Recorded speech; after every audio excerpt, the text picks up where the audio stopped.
Scenes of largely peaceful protests, markedly different from last weekend as the body of Floyd arrives in his hometown of Houston.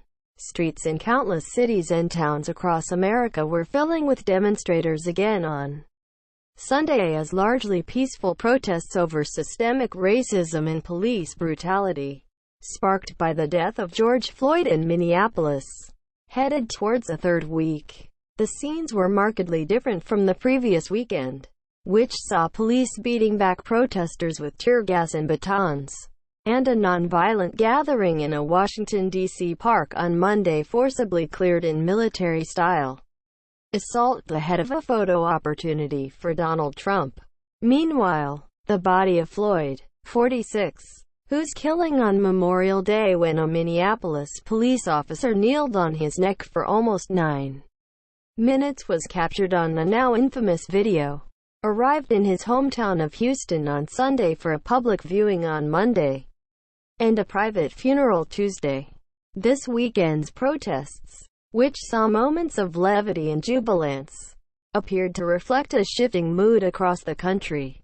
Facebook, Twitter, Pinterest demonstrators protest near the White House on Sunday. Photograph. Maya Alaruzzo, AP. On Saturday in Washington, D.C., more than 10,000 people poured into the streets and coalesced at the feet of Abraham Lincoln at his giant marble memorial. The words "Black Lives Matter" had been painted in bright yellow letters along a street near the White House. Mourners also paid their respects to Floyd in North Carolina, his birthplace and final resting place.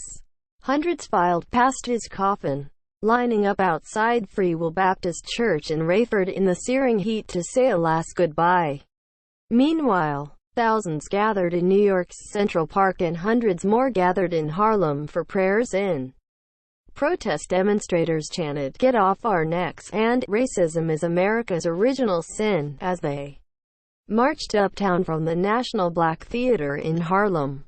In Seattle, Washington, police used stun grenades to disperse a protest late on Saturday after bottles and rocks were thrown at them. But elsewhere, including Los Angeles, Chicago, New York, Miami, Philadelphia and Washington, D.C., gatherings of hundreds of thousands of people passed off relatively peacefully.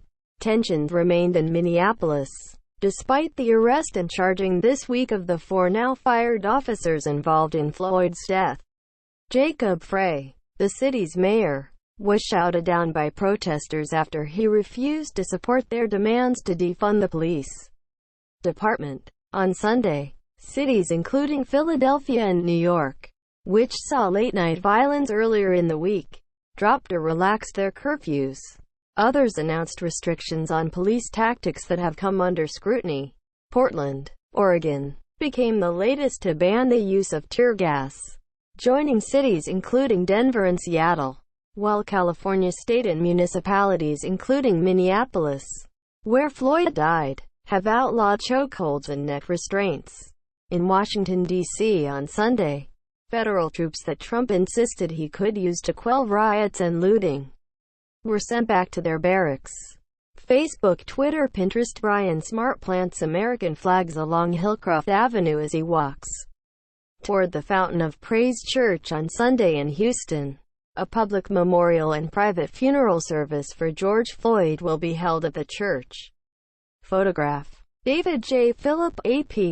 The president, in what has become almost a weekend ritual, spent his Sunday morning sending furious tweets as developments unfolded, claiming the withdrawal of the National Guard was a victory for his administration now that everything is under complete control, and excoriating his political foes, some of them prominent Republicans who this week criticized his heavy-handed approach to the protests. Among them was Colin Powell, a key ally of the most recent Republican President George W. Bush, who told CNN's State of the Union on Sunday that Trump had drifted away from the U.S. Constitution, and that he would vote for the Democratic candidate Joe Biden in November's election.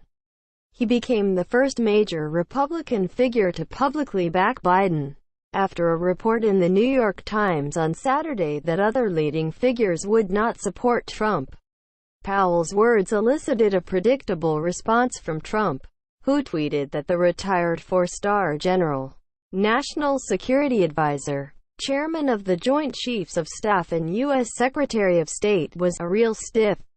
Biden will travel to Houston and meet with Floyd's family ahead of his funeral, as well as the continuing demonstrations in many large cities and across the globe in Europe, Australia and elsewhere. Protests and rallies spread to numerous smaller towns in the U.S. One of them took place in Vidor, a tiny town in East Texas once a stronghold for the Ku Klux Klan, where dozens of protesters carrying Black Lives Matter placards rallied peacefully. Bill de Blasio, the mayor of New York, announced on Sunday he was dropping the city's curfew with immediate effect. After 2 days of relatively calm protests, yesterday and last night we saw the very best of our city, de Blasio said in a tweet. Defunding calls grow. Calls for defunding police departments nationwide have increased in volume this week. And Cory Booker, the Democratic senator and former presidential candidate, told NBC's Meet the Press on Sunday that we are over-policed as a society. Investing in police, he said, is not solving problems, but making them worse. Facebook, Twitter, Pinterest demonstrators raised their fists at Times Square during a protest on Sunday. Photograph. Gina Moon, Reuters. The Trump administration was criticized for ordering police to violently remove peaceful protesters in Washington, D.C.'s Lafayette Park. Tactics defended by Attorney General Bill Barr on CBS's Face the Nation on Sunday. The network reported Trump demanded 10,000 active duty troops be used to quell protests in the Capitol, but received pushback from Barr, Defense Secretary Mark Esper and others. The decision was made to have at the ready and on hand in the vicinity some regular troops. But everyone agreed that the use of regular troops is a last resort and that as long as matters can be controlled with other resources they should be, Barr insisted. I felt, and the Secretary of Defense felt, that we had adequate resources and we wouldn't need to use federal troops, but in case we did, we wanted them nearby. The president never asked or suggested we needed to deploy regular troops at that point.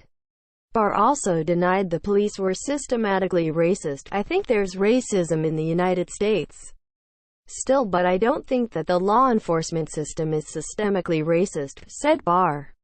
I understand the distrust, however, of the African American community given the history in this country.